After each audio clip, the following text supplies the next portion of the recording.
Hey, all my fantasy football friends.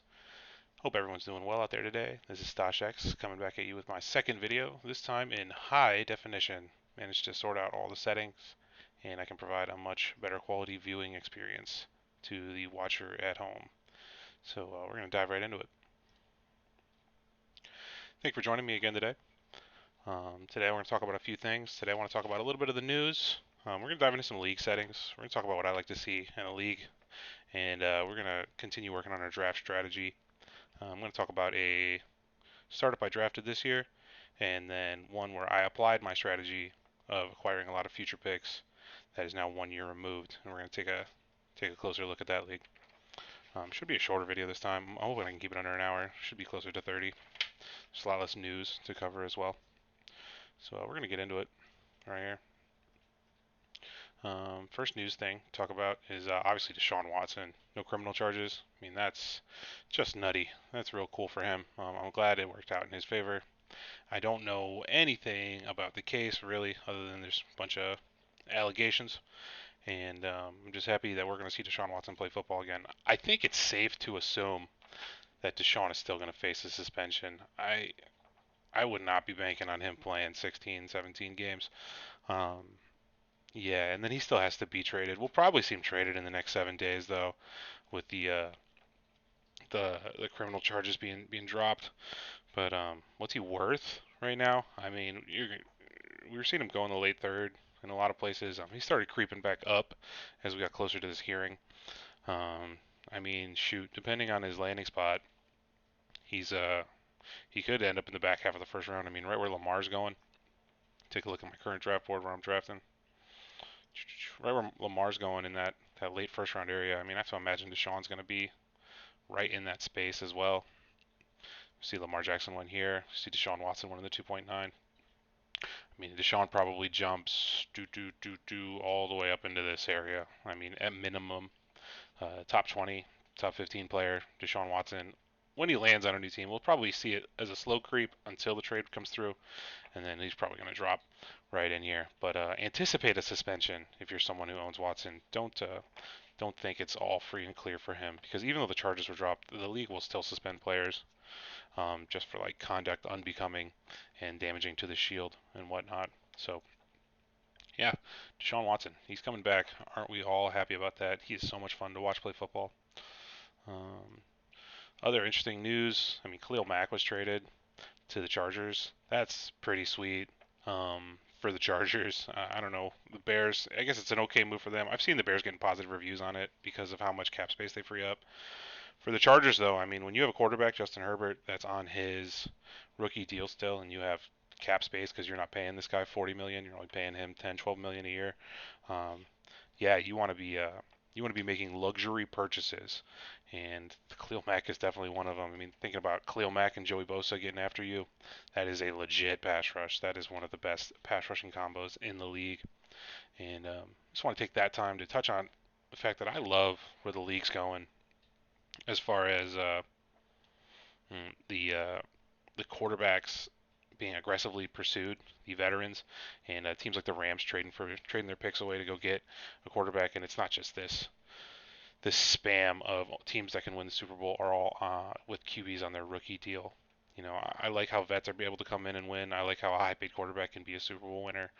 Um, so I like how an aggressive team that's constantly trading off their picks, like the Rams, is seeing success because I would like to see that bleed out into the other teams in the league and see more teams going after it. So that's pretty cool. Other small little note is Colin Kaepernick. Something he's working out. Yeah, he's never going to play in the NFL again, so I'm not even worried about that in any way, shape, or form. Uh, yeah. What I want to talk about today is league settings. So I think this first stems from the commissioner of your league. And I'll tell you, I don't like being the commissioner in my leagues. I'm in 20 leagues and I'm only commissioner. I'm a co-commissioner in one of them, this Wonka league, with my dude Dog and myself. Um, and this is really Dog's league. I just co-commission so I can help him through settings, things that he has trouble navigating. But I don't like being the commissioner. I think it's enough to have to manage your team and draft a good team and, you know, set your lineups and stuff where the headaches that come with being commish, like finding a new owner when someone drops, or what else? Just dealing with drama, people complaining in chat. Maybe someone gets toxic and you have to boot them. Like I don't want to deal with that. Dealing with the league safe, setting it up, letting the allocations happen at the end of the season. Don't want to do that. Um, don't really want to be the guy putting things to a vote. Don't want to be the one in charge of managing the draft process, setting the draft order. Yeah, I just kind of pass on all those things. Also, it's harder to make trades with people. I've found when you're the commish, you know there's like an awkward air about it. Um, it sucks that being a commish is such a hassle. God bless all the commissions out there who, especially our ones who are commissions in multiple leagues. If you're a high integrity commissioner who makes sure your league's running smoothly all the time, then you deserve a raise. Um, I see leagues out there, charging a commissioner fee where they take, you know, maybe $20 out of a $300 pot or something, and then just go straight to the commish, regardless of how he finishes. Uh, I'm lukewarm on that. um, if you're really having trouble finding a commish, yeah, that's what you need to do. But if the commish is good and he's been good for a couple years, then yeah, it probably is worth taking a little off the top. So that's cool. Having an absent commish is just sad. Like in these 20 leagues, like two or three of them, the commissions have been pretty slow to either roll the league over or set the draft board. And when your commission is slow to set the draft board, you're just making it harder for people in your league to trade, and that's rough. But so I don't like to be commish, and what this means is I have almost no impact on the league settings of leagues I join.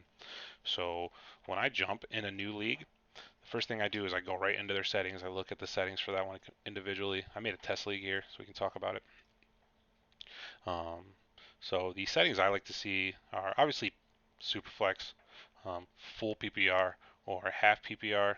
Going to the roster settings here. One quarterback, two running backs, three wide receivers. Almost all my leagues are three wide receiver. I think in two wide leagues, the value of the wide receiver just shrinks by too much, even in full PPR, and the running backs just dominate the value. So I like to have a three wide because I feel like it keeps things a little more even between the running back and receiver. And receivers are the core of fantasy football. You want to have a nice, solid receiving core, and that's going to be the heart and soul of your team. Usually, running backs are going to come and go. You probably have one quarterback you might keep for a long time, but you'll have three or four receivers you hold on your roster year over year for a good long while.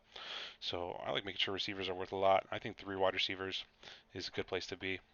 I like playing in a tight end premium league, a half point bonus to a tight end catch on top of the normal PPR. So 1.5 when a tight end catches the ball. And, a lot of times I'll roll that into having two tight ends as well. Uh, I like a two tight end start. I enjoy the tight end position. It is trash across the league, but I'm someone who's, like I said, always gathering information, and I like to think I have a good grasp on the full scope of the whole league. So I'm not afraid to pluck some tight ends out of the dirt and want guys I like, and I'm confident I can throw them in my tight end two slot. I will say one thing: if you're playing in a two tight end start league, regardless of there's catch premium or not, it's really key to have at least one high volume tight end. If you have two waiver stream tight end types on your team, you're just trying to stream both of those slots. It's very, very challenging to be competitive. If you want to be a champion in your two tight end league, probably need a Hawk, an Andrews, a Waller, Kittle, someone who's got a bunch of targets coming their way. 70, 80 targets coming their way, because basically like a big receiver, and then you can just kind of stream that other secondary tight end spot. As far as flexes, I'm not a guy who likes to spam flexes. I would like to see more defined positions in a league than multiple flexes. I think two or three flexes is right where you want to be. That does not include the SF, the super flex. Turn defense off here. Um, yeah, so two running back, three wide, two tight end, two flex. This is 5, 6, 7, 8, 9, 10 with quarterback, and then with the super flex turned on, boop, we're looking at 11 starters. And I like the similarity between starting 11 guys on an NFL offense. So that's what I like to see in a league. None of these are deal breakers. I probably won't play in a dynasty that only has two wide receiver starts. I do play in a couple of them. Two of my 20 leagues are that, but typically you want to be in a three wide league for positional value. I have kicker turned on here because yeah, you usually do a kicker rookie startup at this point in the season, so that's why it's turned on. These niche flexes, as I like to call them, these wide receiver running back or wide receiver tight end flexes are interesting. Maybe you don't want to do two tight ends and you want to do one tight end, but you still want three receivers, and maybe you want to do a wide receiver tight end flex. That's interesting, right? I like that. The WR flex is kind of useless. I mean, all it does is remove tight end eligibility from that. So that lowers the value of tight end, and we don't really need to do that. Tight ends are already pretty much dirt on their own. But this one's interesting. Maybe if you want to tack one of these on as one of your flexes, the WT flex, the receiver flex, so that it makes it tougher to spam running backs. I'm down for that. I can take it or leave it. IDP, I don't play in any IDP leagues. More power to you if you do it. I find with IDP, it's hard to have scoring settings. Hard to have balanced IDP scorings. I don't like it. I've thought about playing in them. I've looked at them. I've mock drafted with IDP, and it's not for me. Defense should always be turned off in your dynasty league. Always, always, always. Um, for the reason being, it's really easy to arbitrage the defenses and just have multiple teams with 3 or 4 Ds and just hold them forever. I mean, it's not a player that can retire or get hurt eventually. It's a whole unit. So I always have defenses turned off. But if you have defenses turned on, and then maybe you put a cap of 2, you can only have 2 defenses rostered at one point. So in a 12-team league, there's 24. So there's always at least 8 defenses on the waiver wire. That could work. It could. If you're gonna do that, make sure you're tuning defensive settings because the default settings for defense are a little overtuned in my mind. Um, as we're looking at the bench here, 10's a good number for bench. We have 11 starters. I always want to say you want at least in Dynasty as many bench as you have starter. So and I just because a little I forget the name of the disease, but I like to have even numbers um, as my bench numbers 10, 12, 14. I think 12 is a good number. 14 is a good number. You start getting above that, it's a little heavy. So I would do 11 starters, 12 bench here. We're gonna keep moving on. As far as scoring, I really enjoy tiered scoring. So what that is a half point PPR baseline. I love half point PPR. I think it's more truth because I don't think catching the ball is worth 1 point. When we look at fantasy scoring, the core of fantasy scoring is 1 yard is a tenth of a point. 10 yards is 1 point. So is just catching a ball worth 10 yards of production? I lean no, especially nowadays when we're seeing so many more shorter passes, so many more bubble screens, so many more touch passes, just lots and lots of short stuff by the line of scrimmage, and it's more and more of that every year. So with that in mind, I like to turn down receptions to zero point 0.5 in general, but almost all the leagues I play in are full PPR. So what are you gonna do? There's all kinds of niche scoring on sleeper. Like you can have receiving first down. Oops, didn't mean to drop that.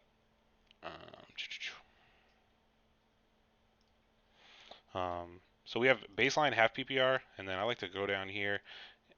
Wow, what the heck? Sorry about that. Scoring. I like to go down here and make it so wide receivers get a half point kicker. So the wide receiver is playing full PPR, okay, because they're getting a baseline half, and then they're getting another half from reception bonus wide receiver. And then reception bonus running back, I have 0. Um, I think there's too much weight put on the pass catching running back. So the way we nerf that a little bit is with this tiered system, um, where running backs catch the ball for half and wide receivers catch the ball for full. Um, I think that's cool. And then we have reception bonus tight end at 1 because we have a half point baseline. So when it's at 1, the tight end's catching a 1.5 per. Um, I think if you ever wanted to do 1.3 instead of 1.5 for a tight end catch, that's fine, especially in a 2 tight end league like the one I'm proposing right here.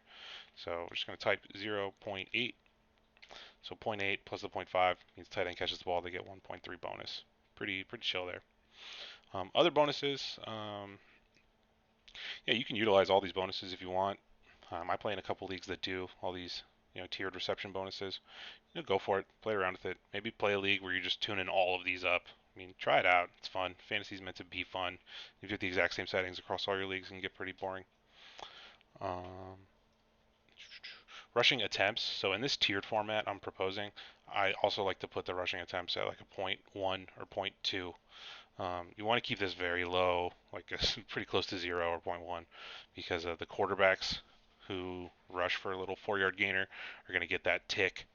So what this does is just keeps balancing out the running back position, like I said. So since we took a bunch of points away from RBs by having them at a half point catch premium, or just playing half point PPR with our running backs, this kind of brings them back in line. And instead of all that value going strictly to the pass catchers, this lets the guys who are just getting the rock out of the backfield, your David Montgomerys and such, it gives them a nice little boost. I mean, every 5 carries is 1 point. That seems fair. It seems fair. But if you want to put this in point 0.1 or 0.15, that's fine as well. Rushing first down should probably not be 6 ever. But if you want it, you go for it.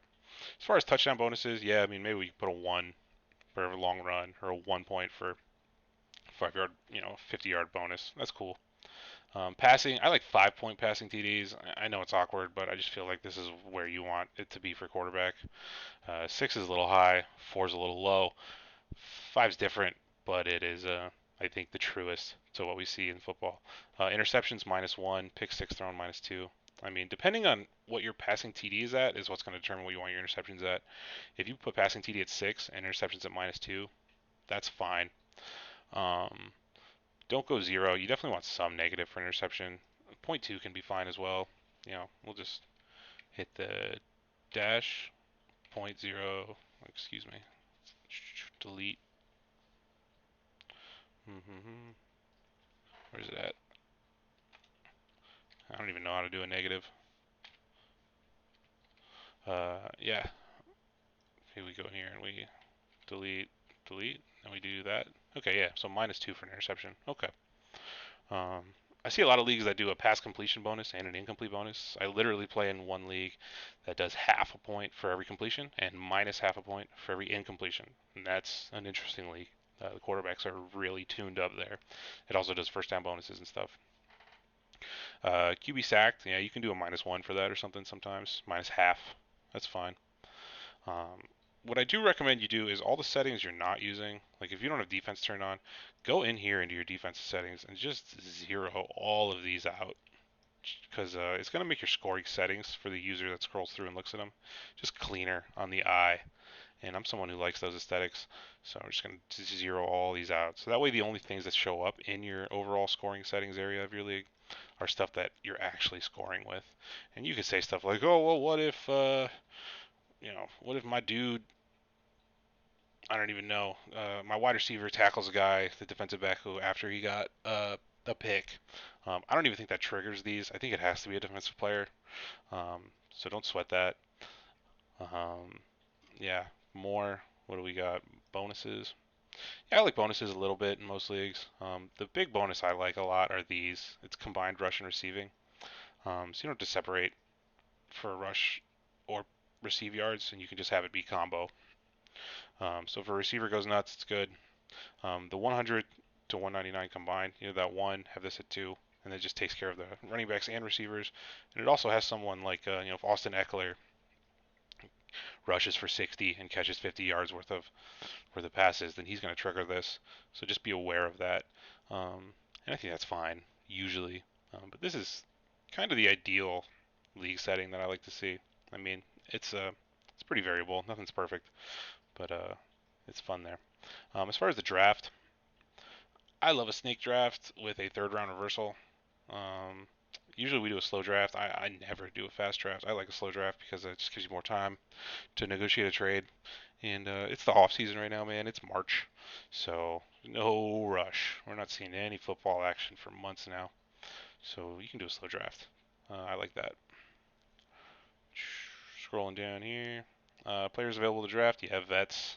Um, I do not recommend doing a combo rookie and vet all thrown in together to start your dynasty league up. It's just a lot going on. It's a lot of pressure um, on each drafter. Like you can do it. A few of my leagues were drafted this way, but I highly recommend you either do a kicker rookie with a third round reversal, or you do the traditional vet draft and then a rookie draft that has inverse order of the vet draft. So the 12th seat in the vet is the one seat in the rookie, and then both of those drafts should snake.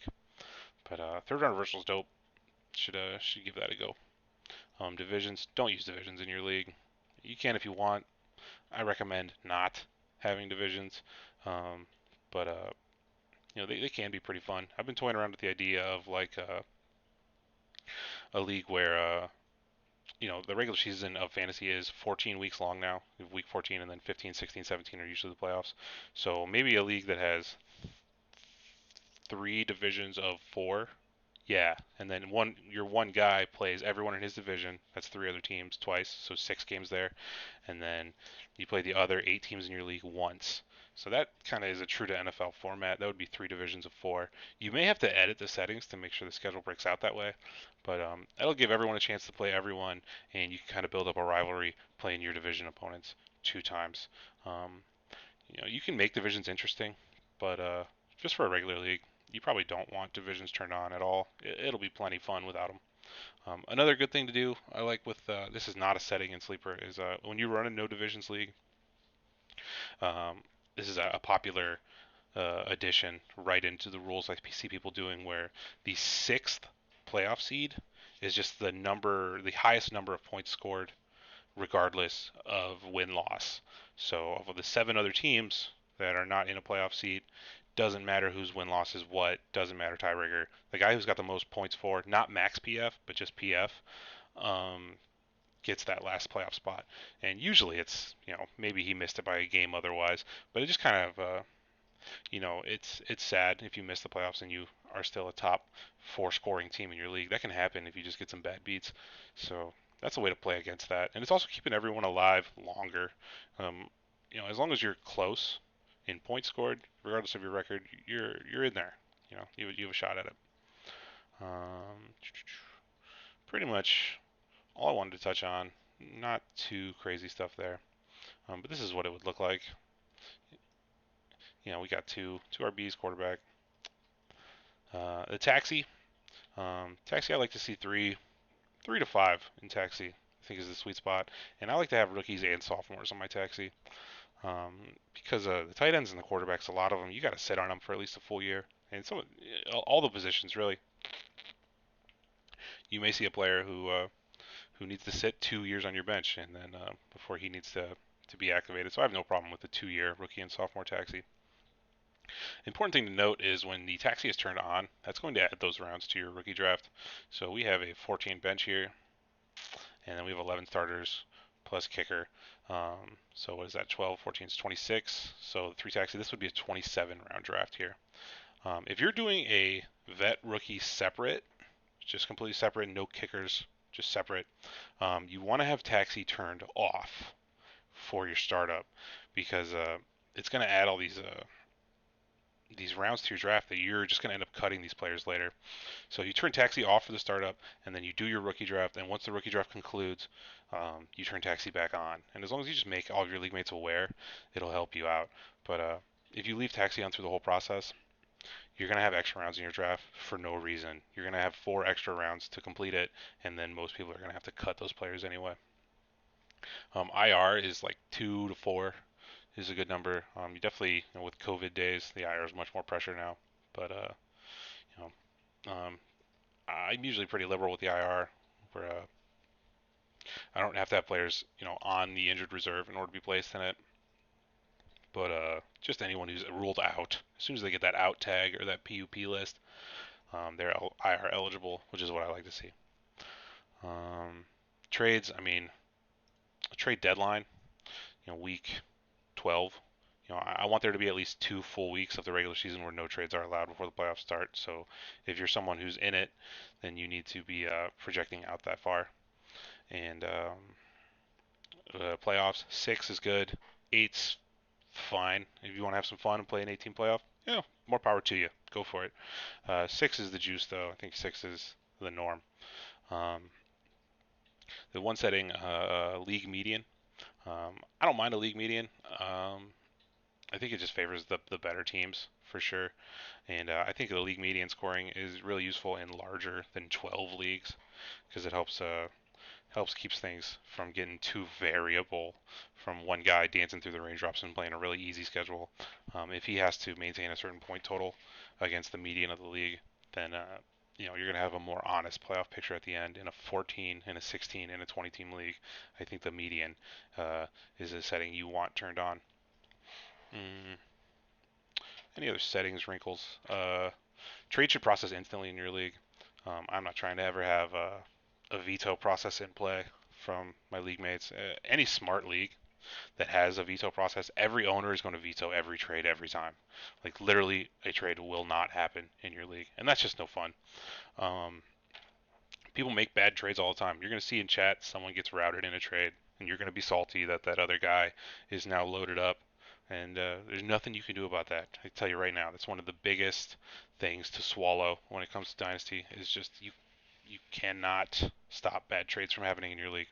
Um, if you think there's collusion, you bring it up to your commish, and you can work on that. But trades need to be pretty far out there, and they need to usually be between the same two people multiple times in a row before you can really call collusion on that. I think the the trigger for collusion is pretty heavy, very very heavy before you can call collusion on a trade. Just because you don't like it does not mean you can call collusion on a trade. So yeah, that's what I like to see in settings.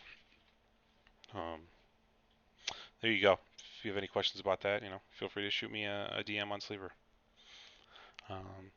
Another thing I wanted to get into today was a league breakdown from a league I drafted this season.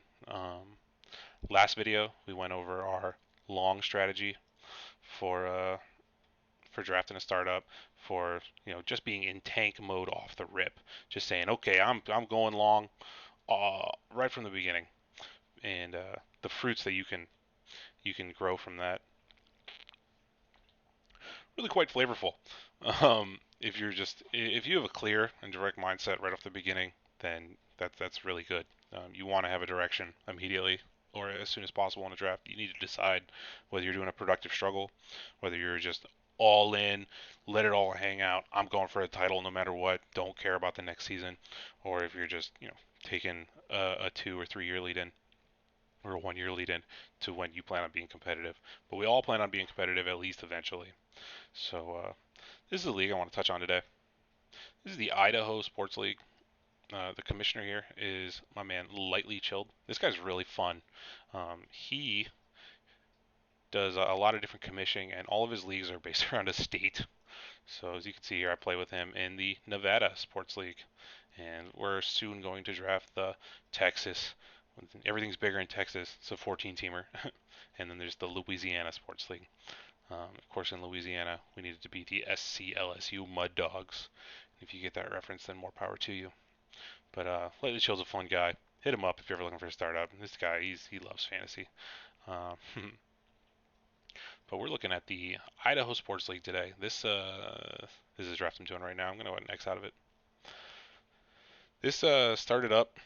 I think we drafted this during the Super Bowl, maybe a few weeks after the Super Bowl is when we began. But this league does utilize the third reversal. You can see this is the 3.1 right over here. And you can kind of see how it balances things out. I mean, we'll follow the snake around. And these guys over here that have like Herbert and Andrews, Mahomes and Hill, like they don't get, a McCaffrey who fell through the second for whatever reason. They get these lesser thirds. And these guys who got kind of hosed in draft seed over here, they get a chance to pick better players in the early third. This evens things out. I think if you're going to do a kicker rookie, where the kickers represent rookie picks in your draft, and not do a separate vet rookie, you know, rookie draft is inverse type deal. When you're doing the kicker rookie here, you really want to use the third round reversal because these guys at the back end in a kicker rookie, they don't have the luxury of going into that rookie draft later and getting an elite rookie. They don't. They're just constantly only getting what flows to them, at the bottom rung. These guys in the last few seats.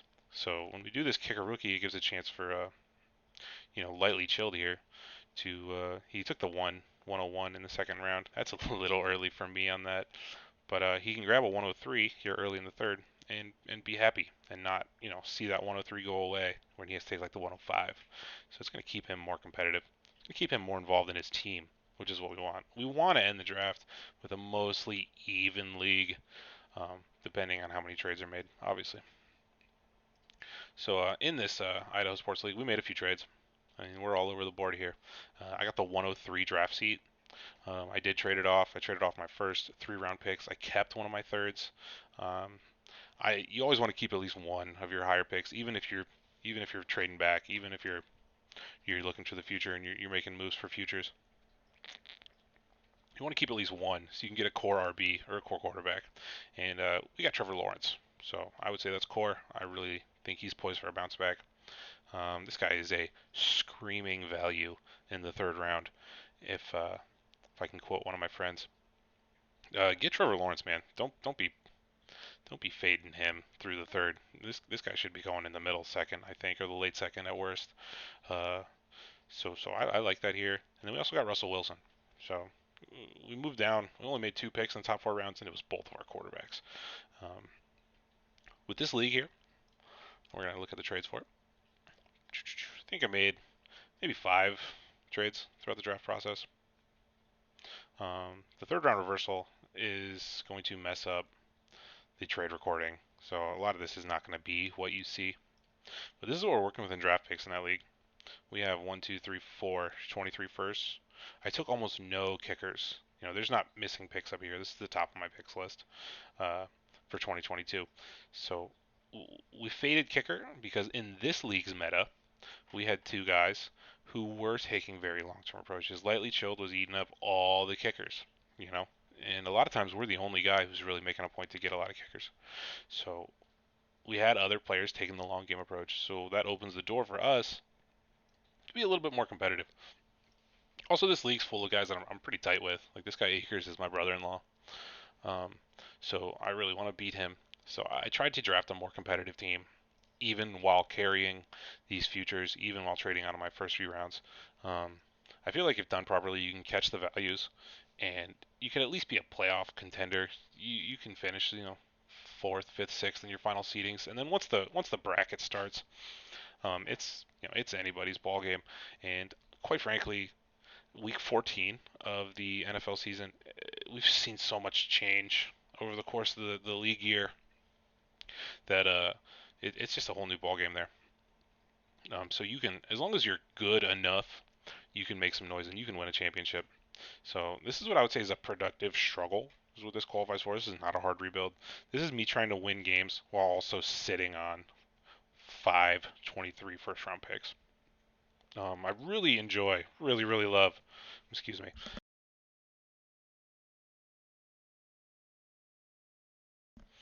I love when you have the opportunity to beat someone who you also own their first, because then you're pushing them up the draft board for yourself. You're making it less likely they make the playoffs, and that guy just gets a sinking feeling in his chest when he doesn't have a first, because he traded it to you for a bunch of players he thought was going to help him win, and now they're not, and you beat him with your ragtag assembly of players. So it's a challenge. It's a bit of having your cake and eating it too, to hold all these picks, have a weaker-ish roster, and think you're going to compete.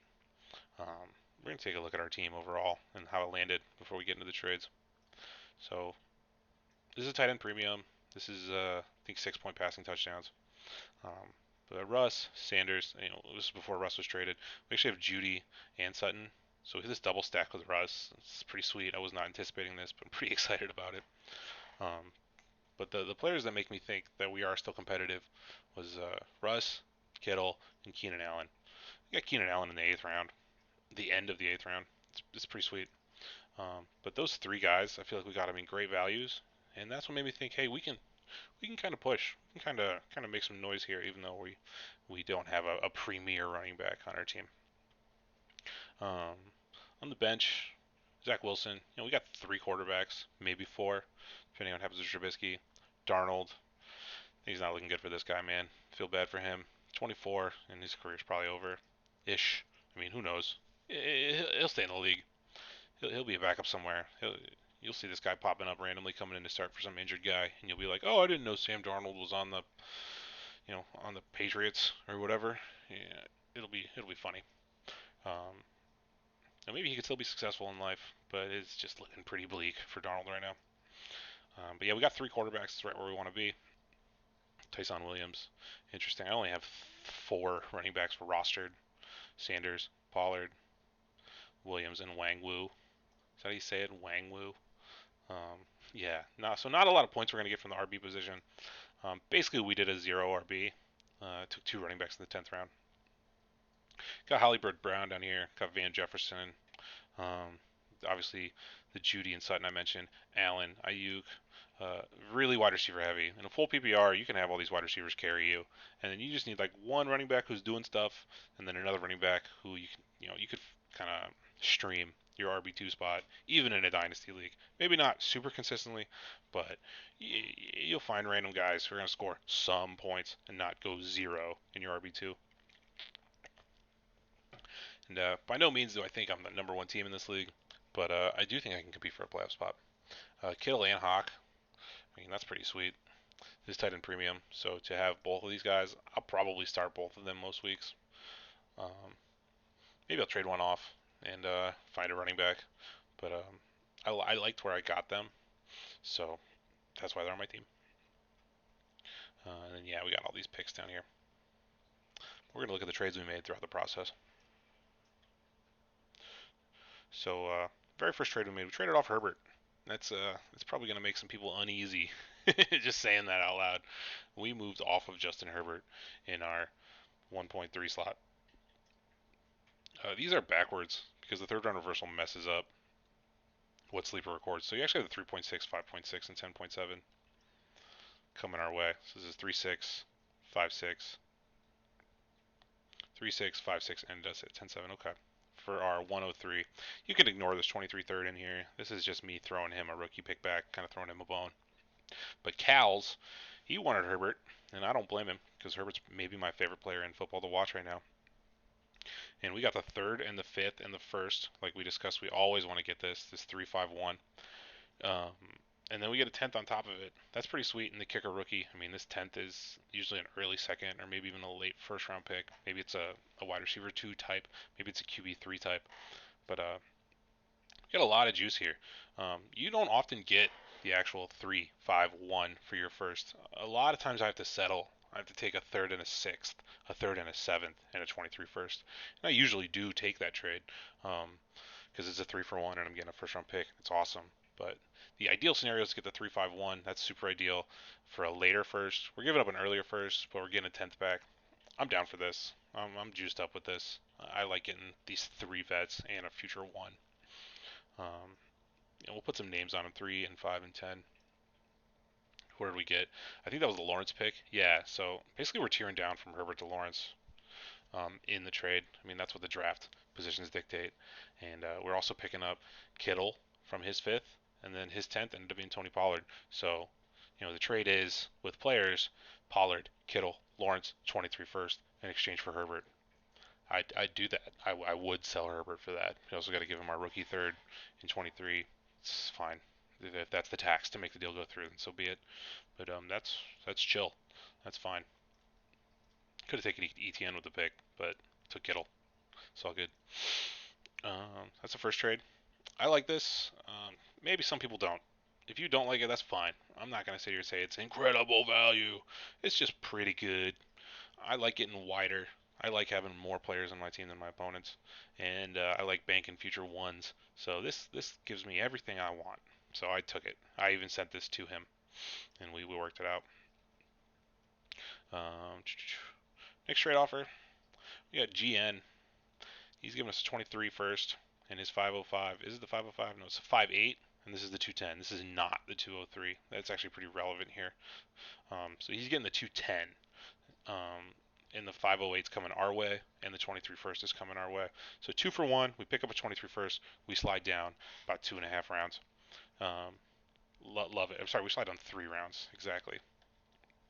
I love this. I mentioned this in my last video. When you're in the top 2 rounds, usually you only have to take a 2 or 3 round slide to add the 23 first. Once you start getting into rounds 3, 4, and 5, 6, that's when you have to take a 4 round drop, a 5 round drop, a 6 round drop in order to add a first. So it's a bigger gap because the players in that range are much flatter. There's less variance from pick to pick.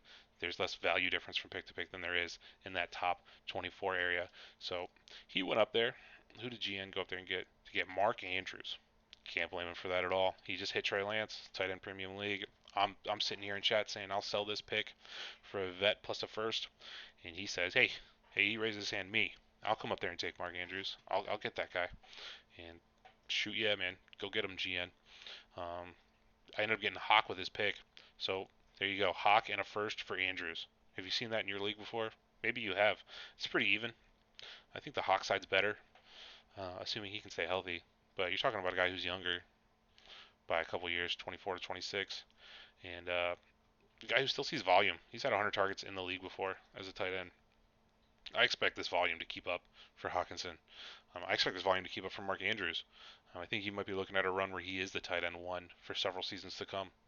This could be the new Kelsey. I think this guy is freakishly talented and the feature pass catcher in the Ravens offense. And that's not just because their RBs were hurt this year, guys. Andrews is here to stay.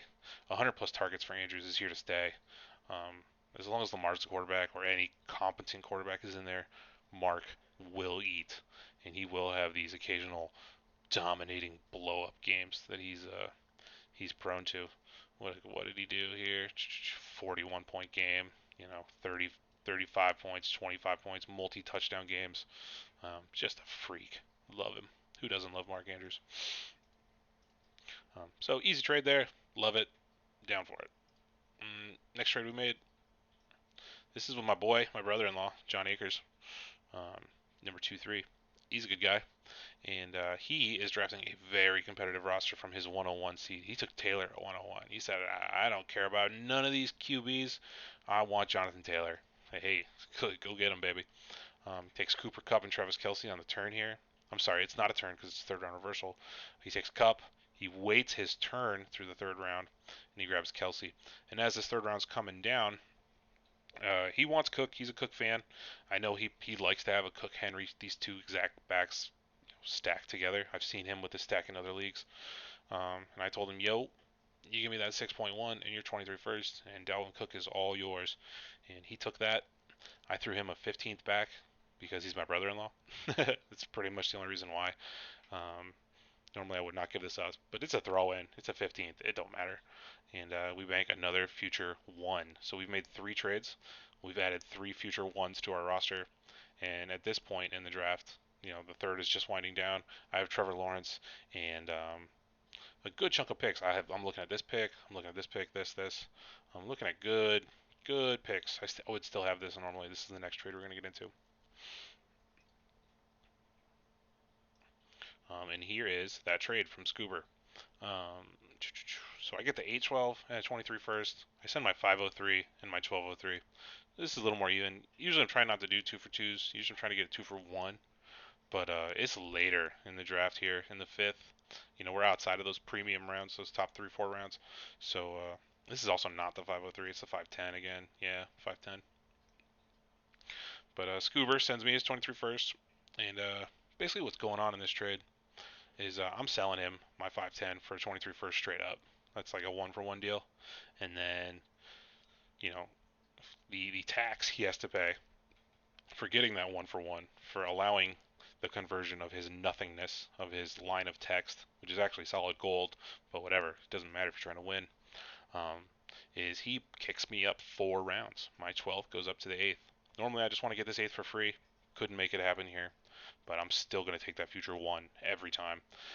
So I get a 4-round bump, and I lose my 5 up, and then we make this 1-for-1 swap. Yep, so he wanted McLaurin. That's what he went up there to get. And down here, his pick I received, the age 12. I got Keenan Allen. So, I mean, it's pretty good. Keenan Allen in a first for McLaurin. I'll take the Allen side. You're thinking about a guy who's still going to be productive, still attached to an elite quarterback. I'm not sure his contract situation. I'm pretty sure he's under contract for the next couple seasons. Yeah, I'm down for McLaurin. If we were really, at this point, because I just made these 2 picks, Kittle and Hawk, I know that I'm trying to keep up with these boys on the front end. I think I can because I've gotten such good value so far. And players are just falling. Players are falling all over the place. We're eating it up. So I take Keenan Allen, and I'm not trying to do a long rebuild. But if we were in a longer mode, we would definitely take a rookie here. Maybe a Kadarius Toney. Um, Probably not Davis Mills. This is really early for him. But I like the outlook for this player. I just would not take him in a single-digit round, I think. And that's the trades we're looking at for for the Idaho Sports League. 45 minutes in our video now. Just checking up on that. And I like this. I like where my team's at here. Um, Normally, I would bring up Dynasty Ranker and take a look at what it has to say about how our value allocation is, but stupid Dynasty Ranker does not update very quickly. We've been done with this draft for almost a month, and still will not upload what our players look like. So, not a whole lot I can show you there as far as total team value, but I feel like I'm in decent shape here to compete a little bit. A 500 record, a couple games above 500, that's totally in the cards here. And also something I want to touch on is when the season gets going, as we get into lead in, as we get into the few first weeks of the season, you're going to see other teams who thought they were going to win and they're not winning. So they're gonna flip the switch into tank mode, and it becomes a bit of a waiting game because you're waiting for someone else to go into tank mode, and then they're hungry for picks, and we're sitting here with 5 of them, and they may unload some very valuable talent that gets us into a championship right up front. So yeah, I like to think this build is typically we take a lot of kickers, a lot of rookies get loaded and don't try to compete and sit on all our picks. But depending on the scenario and what's being offered my way and how the league's shaping up, both the real NFL league and this league specifically, I might be willing to part with 1 or 2 of these for a big haul of premier talent. If someone really wanted to give me Najee Harris for a first and a second, I would probably take that, and it would probably help me win a championship. And so we're kind of in a staring contest with the other teams in the league as to who's going to sell out first. I always have the option to go into tank mode and sell Kittle and sell Sanders and sell. I probably don't sell Russ. Um, Sell Keenan. I could sell these guys and just get more picks if I want, but I'm going to wait. I'm going to wait and see. I'm going to try to keep up and potentially move a pick or 2 for a championship. Never, ever, ever would we move more than 1, maybe 2 of these. I always want to have at least 3 or 4. Always, every single time. Um, and I would look around the league and see which picks I'm down to lose. Which are going to be the lower end first. That's what we're going to try and dump. But that's the Idaho Sports League. Pretty excited to get this one going. So I want to show you a team that is 1 year removed from the startup that I love. This is probably my single favorite team I manage. This is Last Chance U. This is a $50 startup, and we're 1 year out of the draft process, entering our second season. And I was 3-11 last year with this sick roster: Lance, Harris, Swift, kind of bad receivers. This is not tight end premium. This is straight tight ends. Mark Andrews, Dobbins, Pollard, Schultz, Lawrence, Winston, Locke, Jones. We got a lot of QBs here. We got maybe 4 or 5 starting quarterbacks with Mills down here. I mean, low end ones. After Lance and Lawrence, it's the low end guys. And our bench is not super deep. Like Marquez Callaway, Albert O. He's fun to have right now. Eno, interesting stash. But yeah, during the draft process last year, I did the same strategy that we've discussed, where you move down a lot and you amass draft picks, and we got 8 of them. We got 8 first round picks here. This league is 1 year old, and I was real bad, and now I'm gonna add 8 first round picks to this roster that has 2 big time, big value quarterbacks, that has 4 really good running backs. I mean, I'm gonna slam receiver, and it's a good year to do it in. Take a look at these picks down here. I have the 101. I have the 103, the 105. Take a look at the draft board for it. 1, 3, 5, 7, 8, 10, 11, 12. I mean, if you're watching this video in this league, I'm taking Brees here, and I'm going to have Brees with those other backs I mentioned. And, I can probably get 2 or maybe all 3 of the big receivers in this class: London, Burks, Wilson. I'm going to eat up down here. There's going to be a quarterback who falls, maybe Sam Howell, to whoever. I can get that player, can add a sixth or seventh quarterback to my roster. I got these 3 picks in a row. These might all be wide receivers, and that's fine. I would take 3 wide receivers in a row. If this is Jameson Williams, David Bell, and George Pickens. Bell actually, he kind of the bottom fell out. Probably Olave, JMO, Olave, and Pickens. I would do that. I'd be down for that. And I would still maybe get London and Burks, and still get Spiller, and still get one of the quarterbacks. And yeah, I'm very satisfied with the outlook for this team. And with what I have up front, assuming Trey Lance plays and starts, I don't think that's a foregone conclusion at all. But assuming he plays to a decent level, assuming Lawrence plays to a decent level, we're going to bring all those guys, all those rookie guys in here, and we're going to be a championship contender. Absolutely. Um, I like to look at total team value in this scenario. So what you're going to see here is 137,000 keep trade cut points on my total roster, and then the next guy, roster baiter 112. He's trying. You see below 100,000 for all the next people in the league. I have the number one quarterback group, top 3 wide receiver, top 3 running back group, number 1 tight end group with Andrews and Schultz, and now Alberto and Troutman. But 55,000 points in draft capital. I mean, we have almost 2 or 3 times what the next highest people are. This guy's the next best. He's got 2 first round picks as well. This is Teets McGee. But I'm stoked to add all of these players to my roster. What I would be looking to do with this team is move one of these picks into 2023 if I can, and still add 6 or 7 guys. All these rookies are going to come in and score points and help me win games. And there's just so much value here that it doesn't have to be only rookies helping me out. I mean, if I wanted to go get a vet, a Keenan Allen, or a Deontay, or maybe a Judy, it'd probably be a single older player I'd target, one targeted ad, maybe like a Renfro or something, just to give me some more floor while my rookies come along early in the year. I might do something like that. But when you have a team that's this high in value, the world is your oyster. As long as you don't, fart it away making bad trades, you're gonna be a-okay with whatever you decide to do. But this is a strategy I mentioned in the last video where you just get a lot of firsts in trade backs, and you draft good young players anyway, and you usually lose in the first year, and then in the second year you can be the highest total team value team in your league, and that's where I'm at right now. I am so stoked to watch this team grow and develop. It's gonna be a good one here. So we'll get out of the ranker. Another thing I want to touch on is one other league where I ran the same strategy. We talked about the Idaho Sports League, where we did a lot of trade backs, but we're still trying to be competitive because we added a bunch of futures and then we were able to flip a couple of them. Or we may be able to flip a couple of them. I want to show you a league where I did do that, and I did do that to success. So this is because I was bored. This is a 14-team, 2 tight end start tight end premium league that has like 12 starting roster spots. This is insane. This is so big. And to make matters worse, we have a small bench. This is 10-player bench. This is small. I mean, it's not minuscule, but this is on the smaller end. I want at least 12 or 14 bench. We got big taxi, but it don't matter because you can't put those guys back in once the cat's out of the bag. But this team right here, I was a championship winner last year. We had Tom Brady. He's gone now, Sedge. I don't expect him to come back.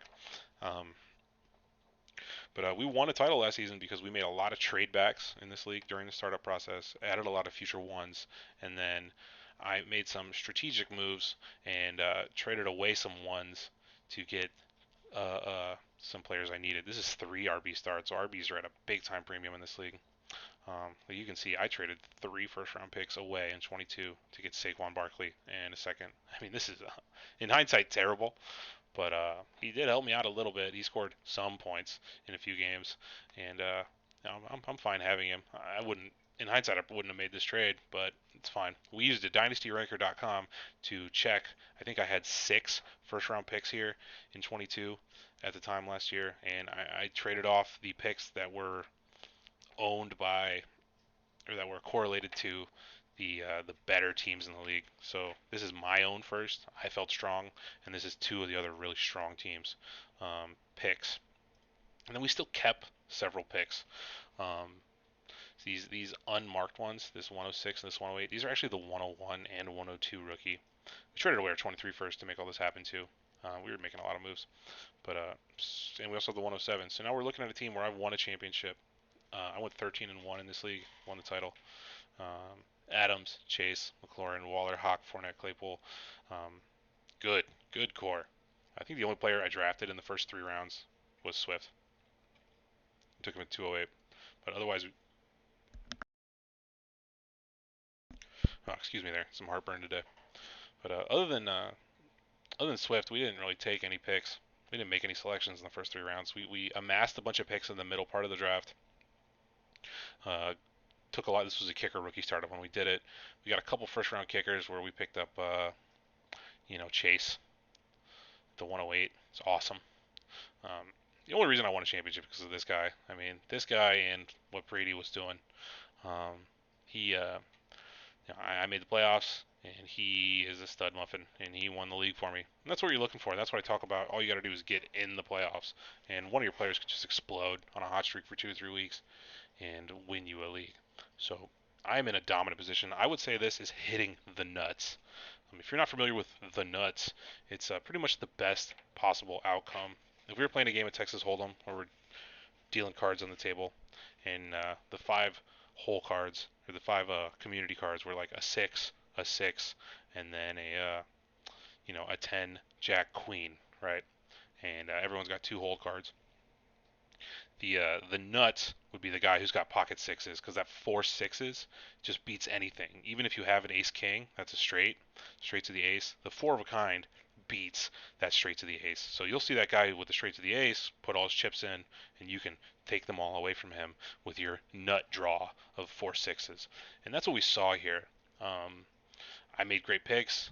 Almost all my guys stayed healthy. I got quality trades, and I won a title. So this is the nuts. This is hard to replicate.